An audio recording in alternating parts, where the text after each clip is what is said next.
Bwana Yesu asifiwe, mwana wa Mungu. Ninapenda kumshukuru Mungu tena kwa nafasi hii ambayo ametupa siku hii ya leo, na moja jambo ambalo Mungu ametupa kusema nasi ni Zaburi ya 23 mstari wa kwanza, ambapo ninakwenda kukuambia kitu ambacho kimejificha katika mstari huu. Katika mstari huu anasema, Bwana ni mchungaji wangu, sitapungukiwa na kitu.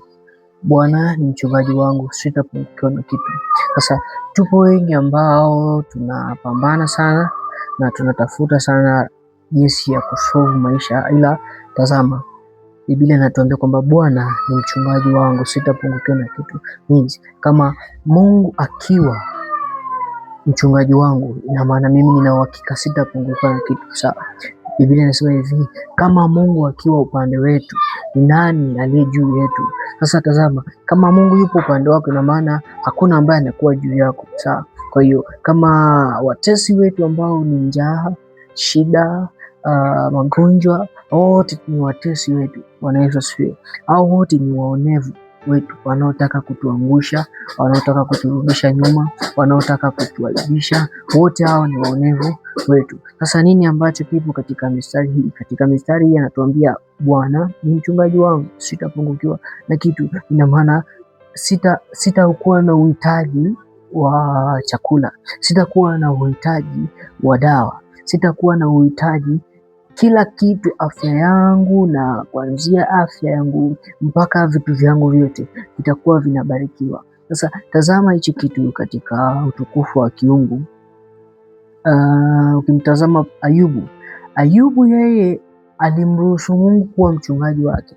Sasa Biblia inatuambia hivi, Mungu alimlinda katika kingo zote, mpaka shetani anamwambia, huyu mtu umemlinda sana, ndio maana hawezi akakuacha, hawezi akakusaliti. Kwa sababu gani? Umemlinda sana. Tazama, ukienda huku yupo, ukienda hiki umezikinga kila kitu, hakuna mahali ambapo anapungukiwa. Sasa na wewe nikwambie, hebu amua leo kumkabidhi Bwana Yesu maisha.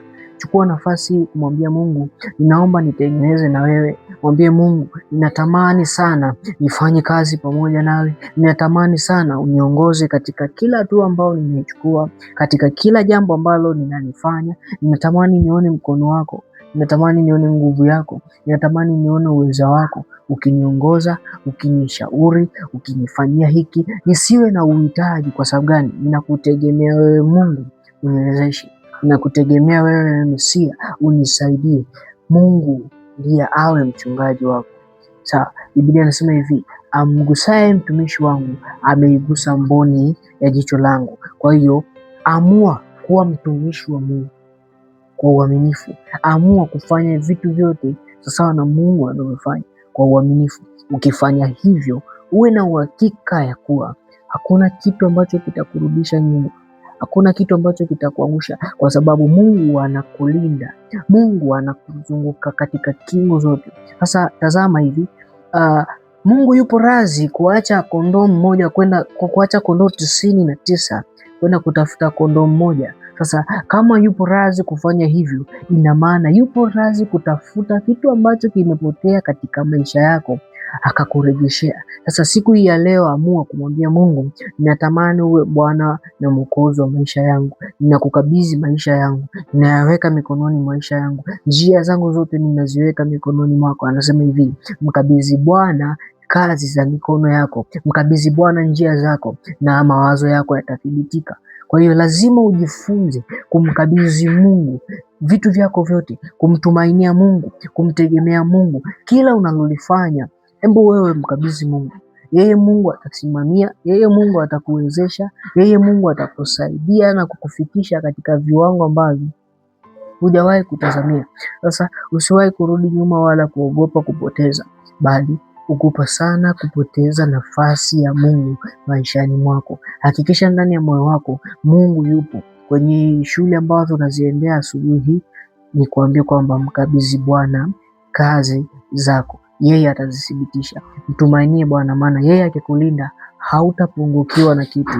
Hautaona kiu, wala hautaona njaa, wala hautaona kukosa. Nasema hivi, tazama, nilikuwa kijana, sasa ni mzee, sijawahi kuona mwenye haki ameachwa, mkabidhi Mungu njia zako, naye atakuwa mchungaji wako katika njia zako zote. Atakusaidia na kukusimamia katika mapito yako yote. Hautaona kupungukiwa, hautaona kuchoka.